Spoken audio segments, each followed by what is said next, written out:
জামাত যদি এইভাবে এগিয়ে যায়, এই দেশে যদি সুশাসন সুবিচার প্রতিষ্ঠিত হয়, দুর্নীতিমুক্ত বাংলাদেশ যদি তৈরি হয়ে যায়, তাহলে সমাজে আর বিভাজনের রাজনীতির এই ব্যবসা চলবে না। সুতরাং যে কোনো মূল্যে জামাতকে বাংলাদেশের রাজনীতি থেকে অস্তিত্বহীন করে দিতে হবে।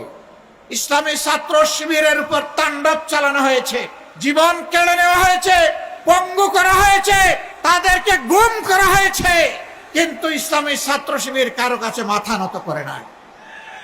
ইতিমধ্যে ঢাকা বিশ্ববিদ্যালয় সহ বাংলাদেশের চারটি বিশ্ববিদ্যালয়ে ছাত্র সংসদ নির্বাচন অনুষ্ঠিত হয়েছে।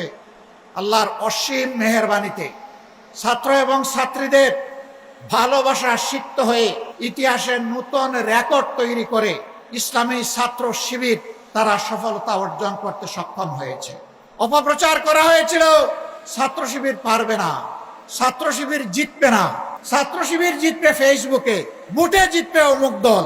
এই অপপ্রচার করা হয় নাই। কেন জিতবে না? তরুণ যুব সমাজ এদের আদর্শ পছন্দ করে না, এদের কার্যকলাপ পছন্দ করে না, ছাত্রীরা তো একেবারেই না। এই ধরনের অপপ্রচার করা হয়েছিল। সকল অপপ্রচারের মুখে ছাই মেরে ছাত্র সমাজ, ছাত্রী সমাজ প্রমাণ করেছে ছাত্র শিবিরই তাদের আস্থার ঠিকানা। যখন এই সফল নির্বাচনগুলো হয়ে গেল, এই সফলতা দেখে আবার অনেকে দিশাহারা হয়ে পড়ল। এবার জিকির শুরু হলো। এই নির্বাচনের কোনো প্রভাব জাতীয় নির্বাচনে পড়বে না। যার কোনো প্রভাব পড়বে না, এই প্রভাব পড়াটা যারা সহ্য করে না, তারা টেলিভিশনে টকশোতে গিয়ে প্রতিদিন প্রতি রাত এত জিকির কেন করছে? এ কথাই প্রমাণ করে যে সবার আগে এই সংসদ নির্বাচনগুলোর প্রভাব তাদের মগজের উপরে পড়েছে, আর তার ইতিবাচক প্রভাব জনগণের হৃদয়ে পড়েছে।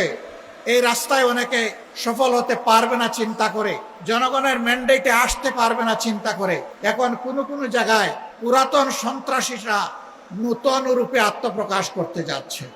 কোথাও আমাদের প্রচার মিছিলে গুলি চালানো হচ্ছে, কোথাও মা বোনদের উপর হামলা করা হচ্ছে, কোথাও আমাদের প্রচার উপাদান উপকরণ সমূহ ছিঁড়ে ফেলা হচ্ছে, সরিয়ে ফেলা হচ্ছে।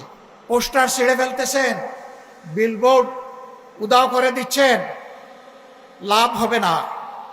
আপনি গাছের পোস্টার, লাইট পোস্টের পোস্টার, দেয়ালের পোস্টার, সুতায় টানানো পোস্টার আপনি ছিঁড়তে পারবেন, কিন্তু জনগণের হৃদয়ে ভালোবাসার যে পোস্টার লেগে গিয়েছে, সেই পোস্টার আপনারা ছিঁড়তে পারবেন না।